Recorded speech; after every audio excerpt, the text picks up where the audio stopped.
Good morning, everybody. It's fantastic to be presenting today. I am in the London time zone, so I'm sitting here in my kitchen in the middle of the night trying to talk loud enough that you can hear me all the way over the other side of the world, but quiet enough so that I don't wake up my children. I've had a lot of caffeine, so I'm raring to go. Now let me get on. It's great to be talking to you about some kind of vision of the future, and we're looking at the year 2030. For those of you that way inclined, then I'd encourage you to go onto YouTube and find the video that accompanies this. There's a 90-second video looking at how in the year 1996, so 13 years ago, the world was envisaging what the year 2013 would be like. And you can see there how spectacularly wrong we got the whole thing. It's a fantastic video. It's based around Hollywood movies which were looking at the future. And when you consider how wrong we got that, then perhaps you can consider how wrong we might get this. But nonetheless, there's some echoes of things which have come true. So I'm hoping that what we'll get from this is, firstly, a little bit of debate stimulated, and then secondly, we'll get some of it right. Now let me rush through this. There's a lot of information that I'm going to be sharing with you. The year 2030 has attracted all sorts of predictions already. So I'm going to take you through very briefly some of those, and also some of the predictions that have come out from this original piece of research that I've completed. And then the two main areas that I'm going to be focusing on is, one, why mobile market research will be the industry standard, and then two, why mobile market research will be nothing like the way we talk about mobile research today. So we're going to see some pretty significant shifts in the way we think about market research and mobile market research specifically. Now there is a lot of information here, and it's a collection of some qualitative interviews that we've conducted with a bunch of industry leaders worldwide, agency, client, and people in adjacent categories, and also over 15,000 quantitative interviews with a general population, a more nationally representative population. Something that I'll just give a quick shout out to here is this series of images which has formed a rough kind of atlas globe world shape. This is, to some extent, an attempt to solve a problem. The problem being, what do you do when you have 15,000 images, or actually 12,000 images, that people have taken a photo of, using their mobile device, and there's no easy way to analyze that huge amount of rich qualitative data. So we very simply put it into a shape collage. It makes it pretty straightforward. You can fiddle around and do some nice visual things, but it does really highlight one of the problems which has come out of the research we did, which is how can the research industry deal with vast amounts of rich or qualitative data, and at the moment there is no easy technology solution for that. I will, however, just shout out a couple of things that was kind of interesting in this bit. We asked people to take a photo of something that they thought they would be able to control using their mobile in the future. We started out with some quite simple things you would expect. People took photos of light switches, they took photos of computers, of televisions, of kettles, so household objects, fairly predictable. Then people started using their imaginations a bit more, and they started talking about, they took photos of their banks, of cash machines, of their cars, and then people started going really creative, and they started taking pictures of their dogs, their cats, their toilets, their children, their husbands, their wives. So all these things people thought that in some way or another you'll be able to control by pointing your device at your dog, and your dog will come back to you. So a new way in doing some teaching and behaviour lessons for animals. The research that I referred to, the 15,000 people, I just want to mention here the kindness of GMI and Lightspeed to provide us with that. Covered all the major regions of the world, and most people found this enjoyable. And because this is mobile, and because we know that mobile gets relatively speedy responses at the moment, the vast majority of the responses we got came back within 1 day. Now, in big picture terms, what we found for the year 2030 were a bunch of interesting, yet to some extent expected findings. China will be the world's largest economy, Facebook won't exist, space travel will be possible, Wi-Fi will be everywhere, 3D will be everywhere, David Beckham will be the president of Europe, and the Siberian tiger will be extinct. Now, I mentioned just those last couple. David Beckham will be the president of Europe. A huge amount of people believed that by the year 2030 this would be true. And when one considers the European project, some people think that it will take a celebrity or a figurehead of some form to unite perhaps some fairly conflicting views within a region, and of course be an iconic figure that people from other markets, from Asia, from America, can identify with. And this touches upon another trend generally, that politicians are becoming more like celebrities. Here in London, our mayor, Boris Johnson, he is more a celebrity than he is a politician. And of course, we have some previous here. We have Arnold Schwarzenegger, the governor of California, and Ronald Reagan, predecessor as US president. And I mentioned as well the tiger really briefly. We'll all be very sad when the Siberian tiger becomes extinct, but this also comes up when people think about the future. Some people worry about extinction, about overpopulation, about catastrophes to do with technology. So there's a lot of concern that people have, as well as optimism, when they're thinking about the future. Onto mobile. Very few people, under a quarter of people, thought that the mobile device that they would be using in the future would be the mobile device that you've probably got in your hand now, checking your emails or tweeting about something. So devices will be much more wearable, and you can really sense here how the impact of Google Glass has had, in that a lot of people, 4 out of 10 people, expect their eyes, so either through spectacles or through contact lenses, to be controlling the device in some form or another.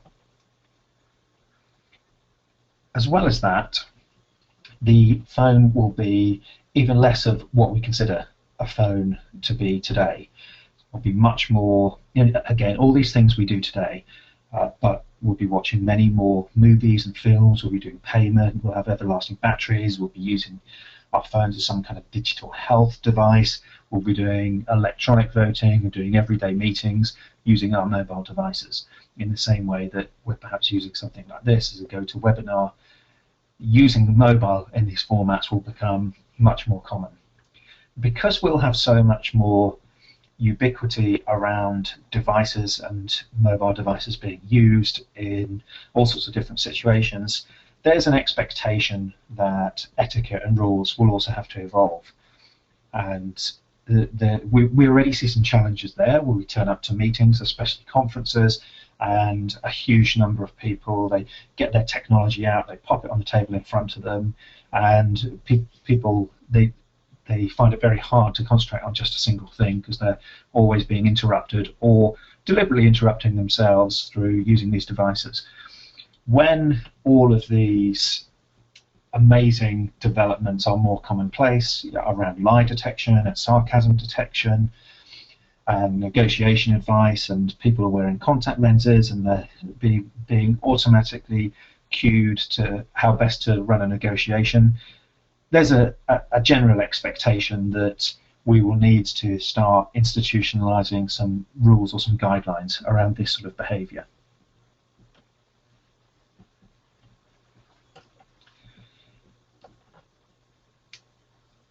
I'll just skip back a couple of slides. The other thing is that mobile will be so commonplace that we'll stop noticing it. And I like all of these quotes, and any of these quotes could form a webinar in their own right, but I'll just touch briefly upon Andrejko's quote, where he pointed out, and this is part of a broader discussion that we had, that a long time ago, when people invented things like sheet metal and they started using metal in buildings, people would notice it. And now we take all these things for granted. We take the fact that we can get juice for granted. But at some point, this was an amazing innovation. And the expectation is that we will stop noticing when people are carrying around devices or using their phones or whatever that might be. So we'll see some really big changes in our expectations and how we notice these things. So that was a little bit about 2030. Now onto the kind of the more meaty stuff, and apologies that it's taken almost 10 minutes to get to this point, but hopefully you'll agree with me that some of the substance of these next sections is very meaty and worthwhile. So mobile market research will be the industry standard. Why do we think that? Well, by the year 2030, mobile will be everywhere. It will be all around us. And that means that we'll be leaving digital data trails, digital breadcrumbs with everything that we do. We know already that we're starting to see some leapfrogging in some markets, and some markets by the year 2030 will be mobile only. We won't have the internet-based research that we have, partly because of the infrastructure and partly because mobiles will just be so ubiquitous. And all of this means that the market research industry shape, the overall shape and size of the industry, will change. So mobile everywhere. Again, we could do a webinar on any one of these four excellent quotes. They all say broadly the same thing. Mobile is inevitable. It's appropriate and useful and usable for almost every single type of market research. And when you think about all the different trends and tensions that we have in the industry, mobile forms part of the answer to solving many of those problems. If we have mobile everywhere, then data is going to be everywhere. We are going to be leaving breadcrumbs everywhere we go. Our footprint, our vapor trail or our data trail is going to be behind us, and it's going to be different to the kind of data trails that we're leaving at the moment. So much more around numbers, around rich media, all our different opinions and thoughts about things are going to change, and we're going to be leaving a constant data trail or footprint of where we've been, and to some extent that can then be used predictively to determine where we're going.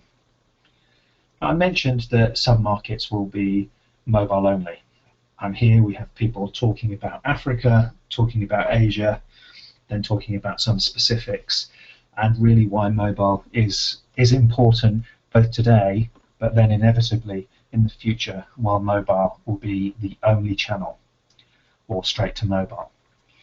We do, however, start to see a little bit of diversity in thinking around where the innovations and where the leadership within mobile market research will come from.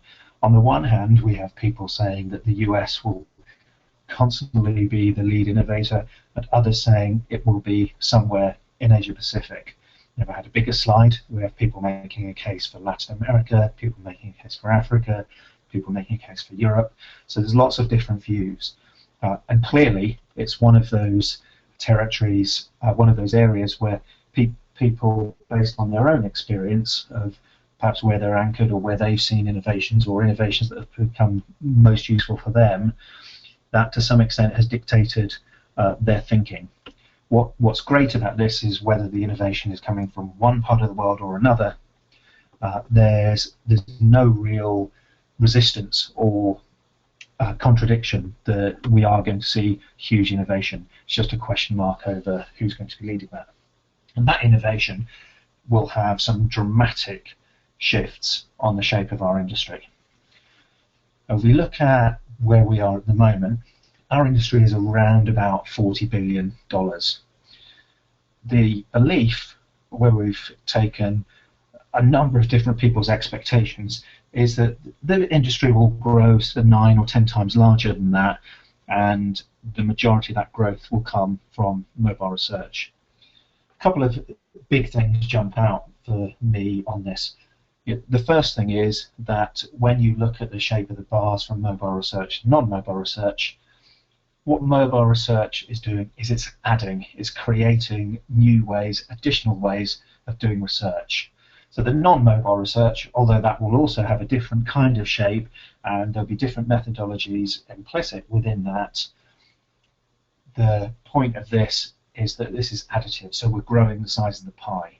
The mobile is actually creating a bigger market research industry than what we have today.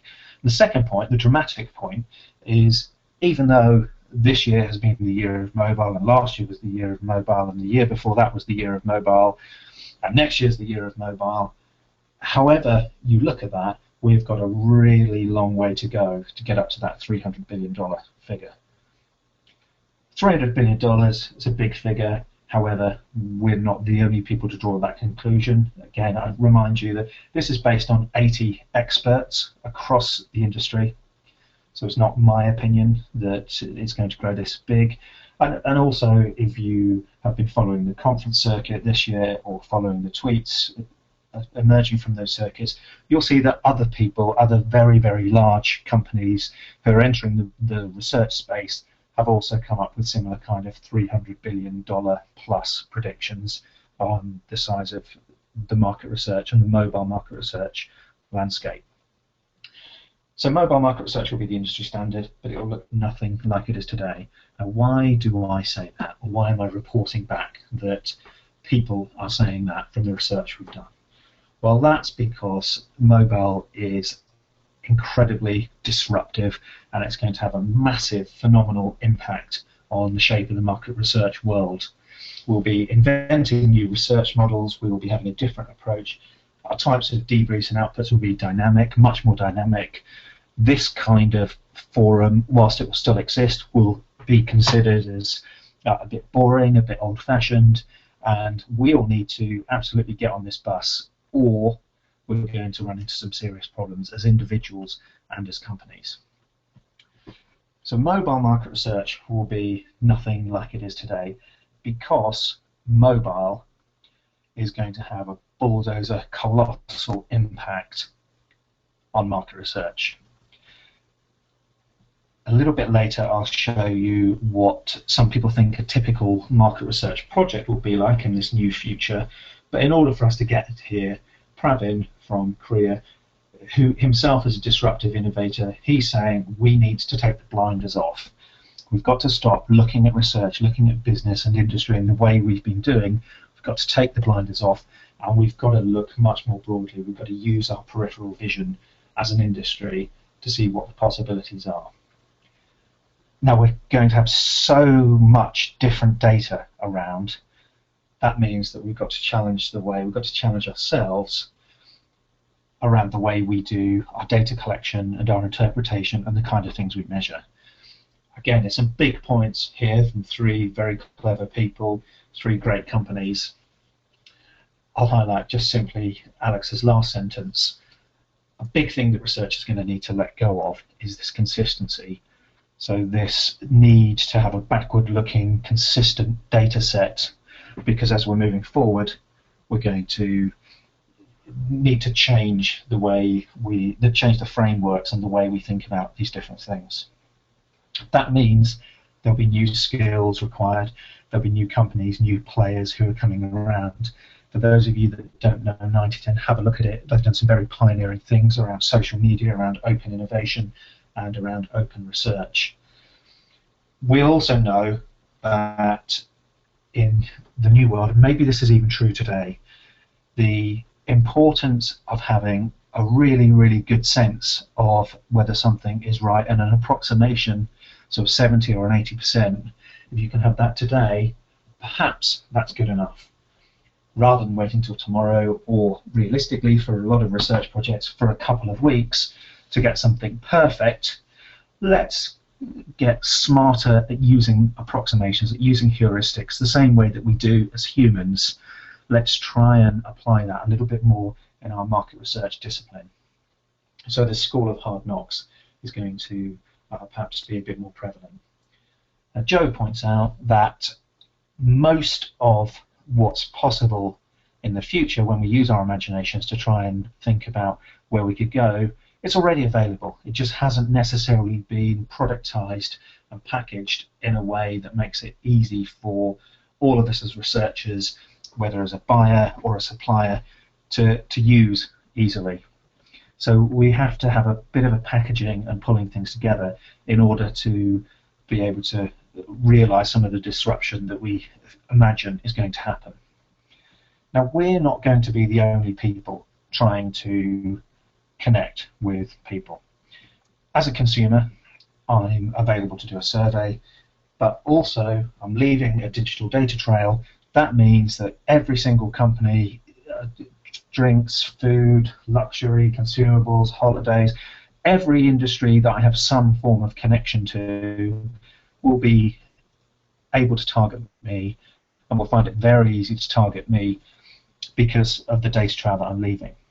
Now that is perhaps the bigger challenge to market research, that our market research, our questions or interactions with the consumer have to be that much smarter and more targeted, because whilst it's easy to find people, it's going to be very, very hard to make that emotional connection for them to share their thoughts.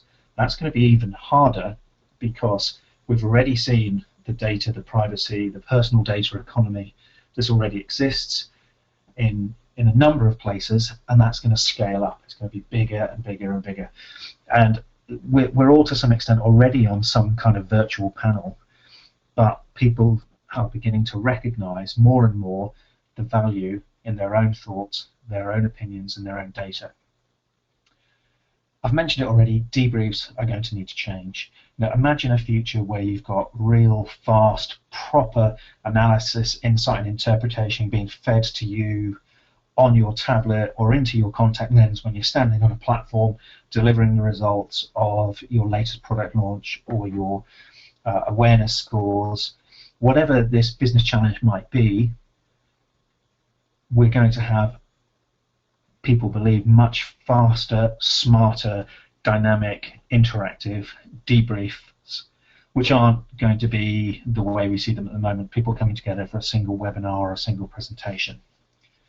And throughout all of this, let's remember that we're still chasing insights, we're still going to need all the good research skills that make us good consultants and business people. And let's not get too carried away with mobile. Mobile is going to be a brilliant enabler, a brilliant tool for us to do better things, but it is not really the core focus. Now, I mentioned earlier that a typical research project will be a little bit different. Simon, he's an ex-Microsoft guy. He spent a lot of time on the client side. Now, is this, and by all means pause or look back at this because there's a lot of information there, is this a typical research project of the future? It's possible today, not common today, but possible today. And to some extent, it's got every new MR related research program within this description. And it's a combination of lots and lots of different inputs, some proprietary, some open, some public, being analyzed and quantified through so many different forms of analysis, all real time, and all to answer a client's problem. Now, is that the typical research project of the future? Simon thinks so, and I think a lot of other people do as well. But we're not there yet. We're indeed a long way from getting there. There's 3 people here who are really mentioning some caution that there is a buzz, there is some excitement, but we've all still got to work hard to start to realize this vision. Ben kindly admits that we're all lazy, and there is some inertia in the market. It is easy to do what we've been doing rather than embrace a new opportunity. So how do we cross that chasm? Now, we've got 4 big challenges really that mobile needs to address in order to realize some of this future. The first one is panels. We are blessed with a huge number of panels and online panels and people willing to participate in research, but what we don't have is mobile panels. There's very few, if any, mobile panels around. The second thing I mentioned at the start is we don't have any good solutions for dealing with 12,000 images. So great, I made a nice logo. A third thing that clients are asking for a lot is, what's the mobile version of my long method, my market measurement study, my tracker, my UNA? What's the mobile version of that? Show me how a diarification or a diarified approach can take my usage and attitude study and turn it into a mobile-friendly version. Now, just stop and think about that, usage and attitude. Yeah, a possible answer, something we see some clients are doing, is they ask the attitude, but then the usage, they uncover, using a diary across a period of time, recording real-time usage, gathering richer data using geography and images and barcodes and so on. So mobile-friendly approximations. And lastly, we really haven't seen much of any of this. What are the creative applications of mobile to create new research methods? If we're going to grow this pie from 40 to 300 plus the market research pie, then we need some new methods. But it's really clear for all 80 people that we talked to that mobile is absolutely front and center, and we're still going to be solving business problems. Businesses are still going to have problems that need support, and our skill as researchers is fundamentally still going to be required. Now, when I think about our industry, I can equate it to the yellow brick road and the search for the Emerald City. When I look around the industry, I see people that certainly have the brains and the heart and the courage, but I also see a lot of people that don't.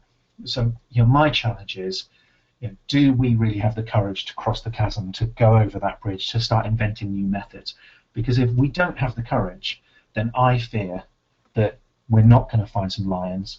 We're going to be like that poor Siberian tiger that I showed you at the start, and we're going to end up sleepwalking our way to obsolescence. And I would like us to be lions, not to be extinct. So in summary, we're going to see a massive growth in the industry. We're going to see mobile at the heart of it. And my question to all of you as I sit here and I'm about to get my next coffee, are you ready for the year 2030? Thank you.